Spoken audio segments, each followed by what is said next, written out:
Hey, what's up, everybody? It's Will with Schedulefly, and I'm very excited to have Julian Brizzi on the phone.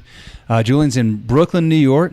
He owns 3 restaurants there. His newest is Celestine, and he was very kind to take some time to do this today. He's a busy dude, but he was willing to share some time and talk about his story. So thank you very much, Julian, for doing that. Oh, absolutely, my pleasure. Thanks for inviting me. Okay, man. So I want to hear about Celestine, but I want to just take a step back and first just ask you to tell me how you got into hospitality initially, how and when. Well, I guess from a very young age, I wanted to have my own restaurant. I think mainly because I wanted to be able to control what I ate, and I didn't really care for the food that was being offered in my home as a young child. Okay. So I think that the first thing I grew up in New York and New Jersey, and going to my first diner in New Jersey was like the most amazing experience for me because they had burgers and bagels and cereal and eggs and pretty much whatever you wanted was available, and that was just the most amazing thing to me. So when my first job goal was to own a New Jersey diner, which I have yet to accomplish, unfortunately, but that's sort of how it all started. And from there, I started cooking at a very young age, started shopping for my family for food at a very young age, and started working in restaurants when I was, I think, 12 or 13, as soon as I get my working papers, basically. Dude, you knew early on. That's fantastic. I mean, I've heard a lot of people talk about starting early in the business, but you really had a vision very early. What? So you were cooking at home as a young man? Yeah. I think I entered like a bread baking competition at like second or third grade. That was fairly amateurish, as you can imagine. But yeah, I cooked for my family. I cooked dinner for my family like 5 nights a week from the age of about 9 or 10 years old on. Oh man, that's fantastic. Well then, okay, so there's cooking at home and there's controlling your food and everything. And then there's the world of owning a restaurant and operating a restaurant and running, managing a business and all that comes with that. So which is there's so much to that. But did you grow up working in, like, did you start working at places and work your way up? I started as a prep cook and brunch grill cook at a place in Montclair, New Jersey, called the what was it called? The Blue Moon Cafe or something. It wasn't a very notable restaurant, as you can imagine, but yeah, I started doing that after school, like 20 hours a week, and then started picking up from there. By the time I was 14 or 15, I was working, I think, probably 30 hours a week in 1 or 2 restaurants, mainly prep work and basic line work.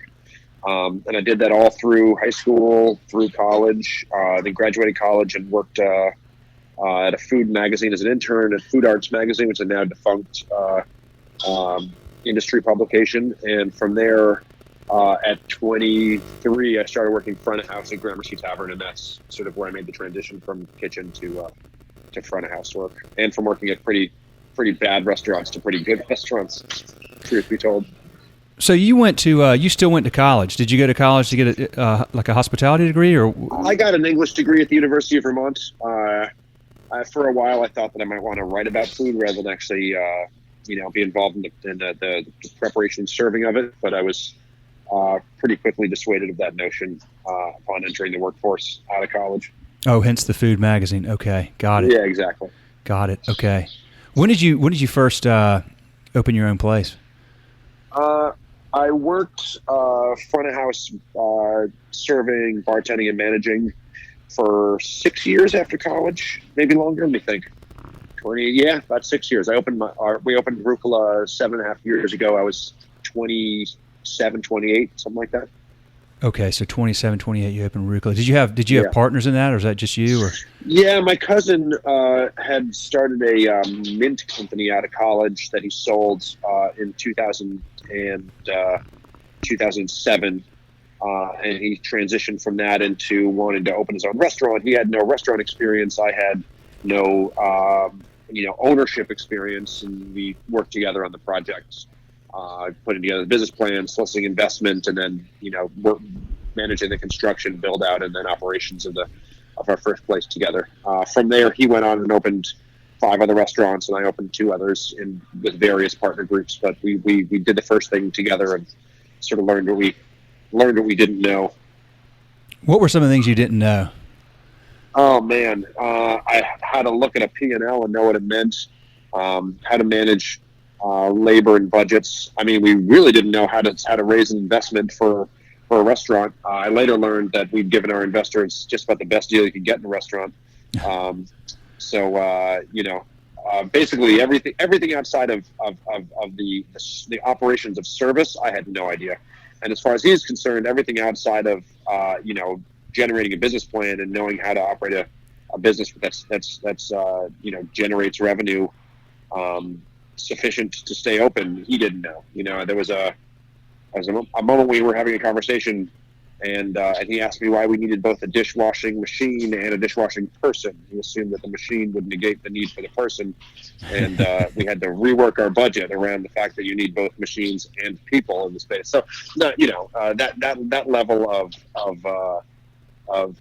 I guess ignorance is the right word. We were definitely at a real deficit as far as operational experience. But I think quickly picked up on what needed to be done, and we're lucky enough to have enough business to sustain our mistakes or sustain ourselves despite our mistakes, I should say. And things worked out pretty good. It'll be 8 years in April, so we're getting that 10-year mark. That's awesome, man. Well, I'm a big believer in trial and error, man. You're accelerated your learning curve, and if you're self-aware and really stay focused on that stuff, you can learn quickly and make adjustments. I'm sure y'all have done a lot of that. When you say you gave your investors a great deal, don't get into specifics, of course, but was it equity or debt, or how did you structure it? I'm just curious. We did do it. It was a straight equity deal. Yeah. We built the restaurant the way you'd build the first restaurant, the way you'd fundraise for a tractor company. Basically, you buy 10%, you own 10%. So there's no flip, no preferred repayments, but the equity that was purchased by our investors on the front end was in perpetuity. Every follow-up deal we've done, there's been a flip for the cash for the sweat investors, whereby once the capital investors are repaid to the tune of 110, 120%, their equity is diluted substantially. They retain equity in perpetuity, but the sweat partners and those who made it work despite all adversity are the ones that wind up reaping the greatest benefits on the back end. Mm-hmm. That was not the case with Rucola, which is probably the way it needed to be, because we didn't have the track record that we did by the time we were opening up our second, third, and yeah, right. My cousins. They took a big risk fourth, on you. Fifth, and sixth. Exactly. So it was the fair thing to do, and it was probably the only way to do it. But in looking at how the deals shook out, if I could go back in time and be an investor in Rucola, I would certainly do so. Oh, for sure. So then so then the equity investors and the other ones have been diluted. Is it ongoing dilution, or are they diluted down to a pre-agreed upon point? It's different in each restaurant. Yeah. Okay. It is agreed upon in the operating agreement. We would never renegotiate, but it's different. I think there's a 2-tier dilution at Grand Army, and it's a 1-tier dilution at Celestine. But truth be told, we actually haven't gotten to those points in either of the other restaurants. So yeah. That's in the operating agreement, but has yet to come to fruition. Gotcha. Okay, cool.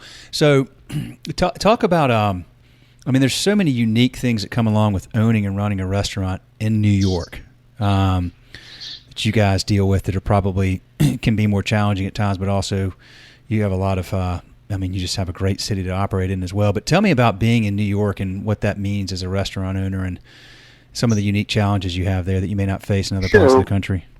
Well, I think the biggest thing that people are talking about now is the $15 minimum wage, which is coming into effect on January 1st of 2019.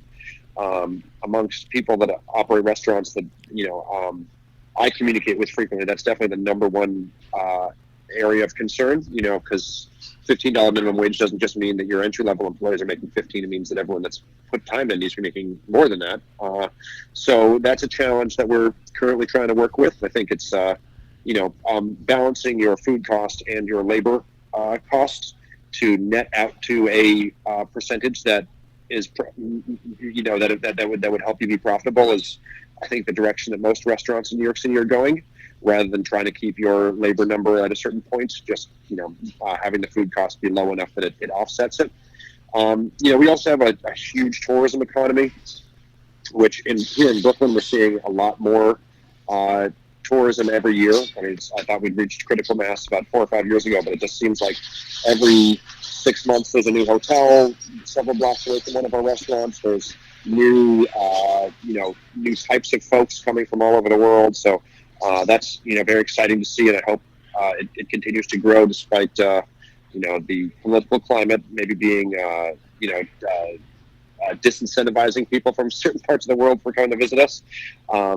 There's a ton of competition.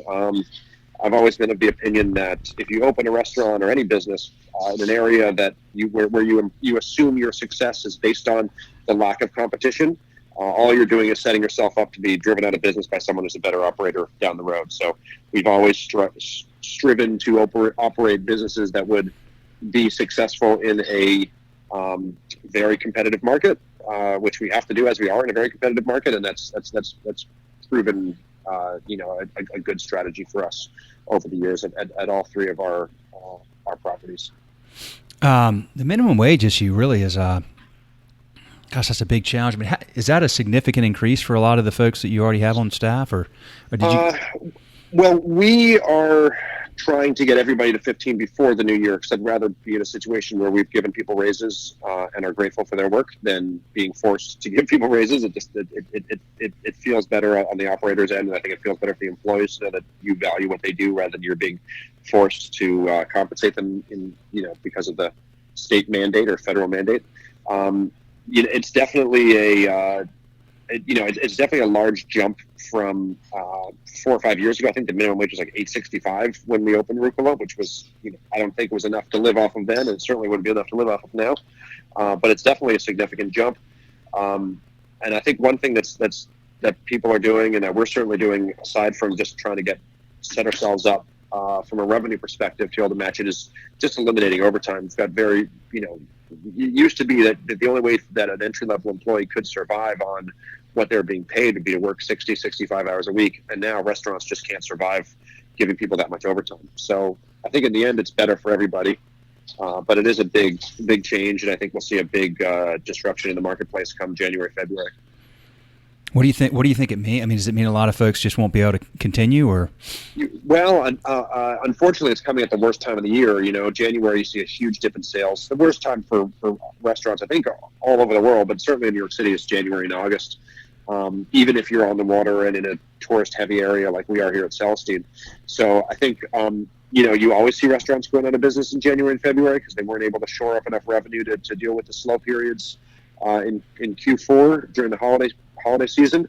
Hopefully, we won't have that problem. I'm confident that we'll be in good position going into Q1 at all three of our properties. But I definitely think you're going to see a lot of restaurants going out of business, unfortunately, and I think you'll see a lot of places raising their prices once they realize what's happening. So we're trying to hedge that off by doing what we can on now in order to set ourselves up so we don't have to make any big changes in January. Both because I think it's just better to plan ahead for these sort of things, and also you don't want to surprise your guests with a big price jump during the slowest period of the year. But I'm definitely expecting that there's going to be a big adjustment for the whole industry. What about food costs and the increasing food cost? I mean, is it harder and harder to be a small operator? Do you kind of need to grow and have more locations to be able to, just command better food costs and better prices and things like that? There is definitely a strength in numbers, especially with larger purveyors. Luckily for us, since we have an affiliated network of restaurants that goes beyond my 3 restaurants that I personally own and operate, my cousin started what started off as a bookkeeping company that would act as a very small umbrella over all of his restaurants, and I've also tied myself in with that. So we're able to say, when we call, say, Cisco or Dairyland or any of our large purveyors, we've got 12 restaurants that each operate and each have accounts, and you can look them all up, and we all we've been consistently reliable in making payments at all of them, and we'd like 3 or 5% off of our invoices moving forward. And I'm actually surprised at how often people are willing to do that. But that is sort of the top end of the discounts that you can get. So that 3 or 5% does make a difference in the bottom line. But food costs food cost does rise every year, as far as, not our cost numbers on our end, but what it actually costs to put food on the plate. So in addition to trying to, make our small little group appear significantly larger by virtue of our affiliated establishments, it's also a big focus for us on perceived value versus actual cost of goods. So, we don't ever want to seem like we're ripping people off, but we do strive every time we put out a new menu to get our food costs lower and lower. And it used to be 25% was the goal, and now with labor easily running over 35% on a week-to-week basis, with 15 being the baseline for hourly employees, we're looking at food costs being 18 to 22%, ideally, at all of our restaurants. So, hopefully we're able to meet those numbers while still, providing a good value to our guests. But it is certainly a major challenge. Yeah, for sure. Well, let me ask you this. I mean, you were young and wanted to control the food that was put on your plate, and that was sort of the primary driver. But you continued in the industry and have done really well. So that means you have a much broader view and set of things that drive why you do what you do. What does hospitality mean to you, Julian, and what do you like most about it or love most about it? Well, I think the idea that despite the fact that I spend a lot of my time in various basement offices next to boilers, fundamentally what we do is we get to work and spend time in places that are designed to make people feel comfortable and at home. And that's our entire job, is to take people who, regardless of what happened just before they walked in the doors, once they walk in, they're in our home, and we are here to make people feel comfortable and enjoy themselves. So the job is to deliver joy to people, and that's through our hospitality and through the food that we offer them. And that to me is just a much more rewarding way to live life than work in some sort of an office job where you don't really get to see and feel the results of your hard work on a daily basis. I'm also fairly impatient, so having something like a restaurant operation where you live and die by that day's services and the quality of the product you execute that day is much more gratifying to me than, say, something that would be a much longer lead process before being able to actually see the results of your hard work. Gotcha. Looking back now, man, you've been at it a while. Are there things, what surprised you most, I guess, about being in the hospitality business and owning restaurants? Things maybe you didn't anticipate on the front end. I think I've got a fair amount of imposter syndrome, as I think a lot of people do once they find themselves having been able to accomplish what they wanted to. I mean, to be honest, I have the life that I hoped to have as a young person.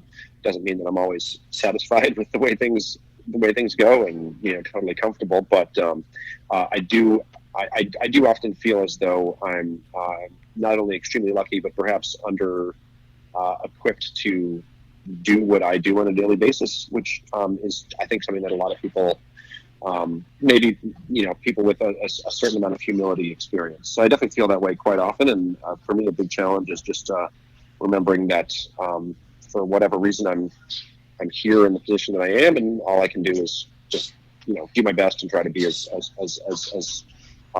fair and professional and equitable with my staff and our guests as possible.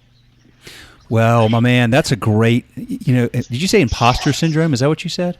Yeah. Yeah, I've never heard that term, but I have heard people express something similar. I mean, look, not having an ego and checking that ego at the door and maintaining that sense of humility and the way you approach it is certainly clearly a big part of what's driving your success, because you're never comfortable and I feel like there's more to learn and more to do, and you can continue to grow, and that's a great thing, man. And I'm sure it's a big part of why you've been able to do what you do and will continue to.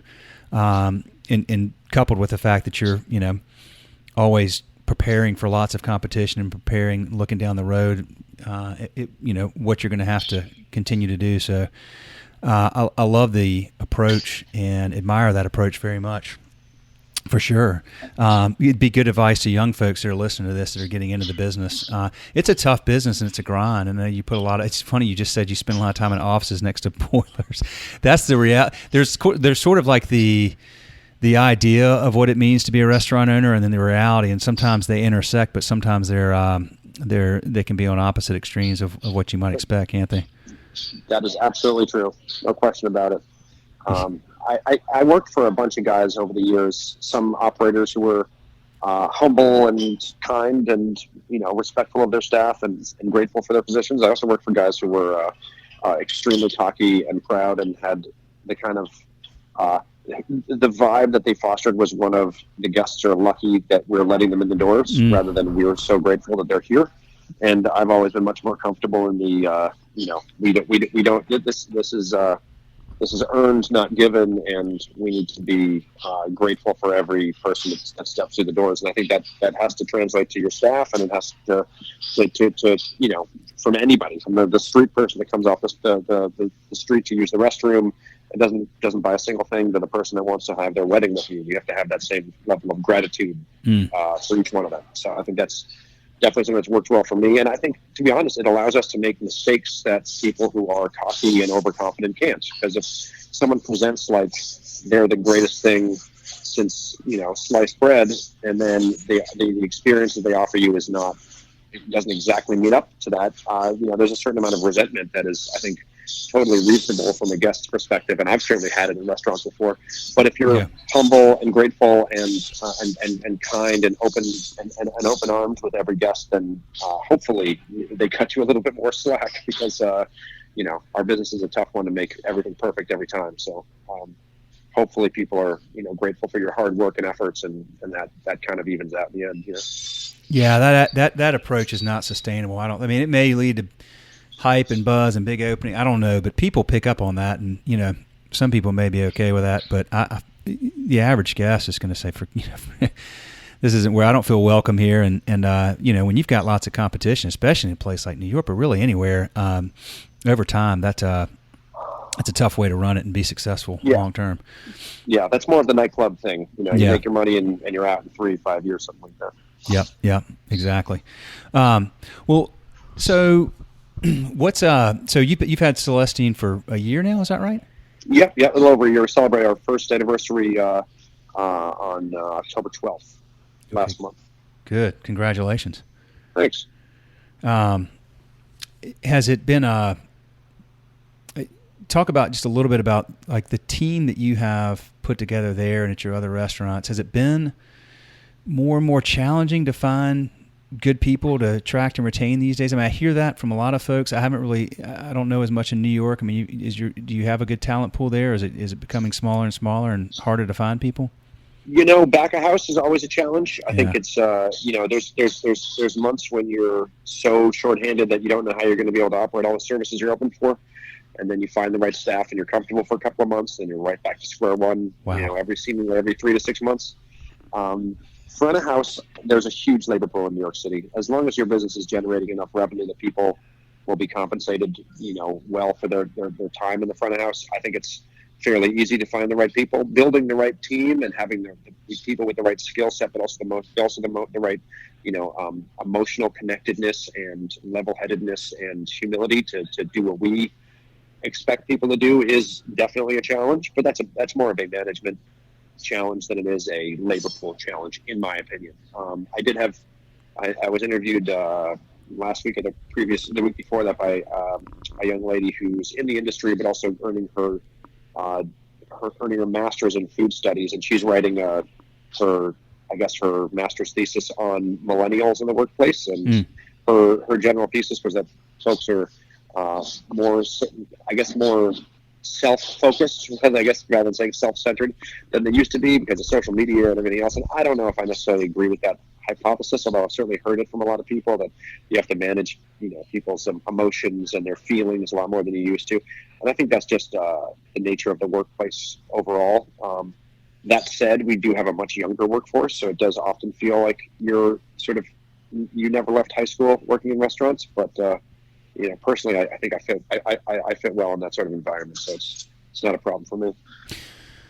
Well, you do hear a lot of that, but the good thing about them too is that, first of all, they're growing up with technology and a lot of the things that just we can learn a lot from them, I think.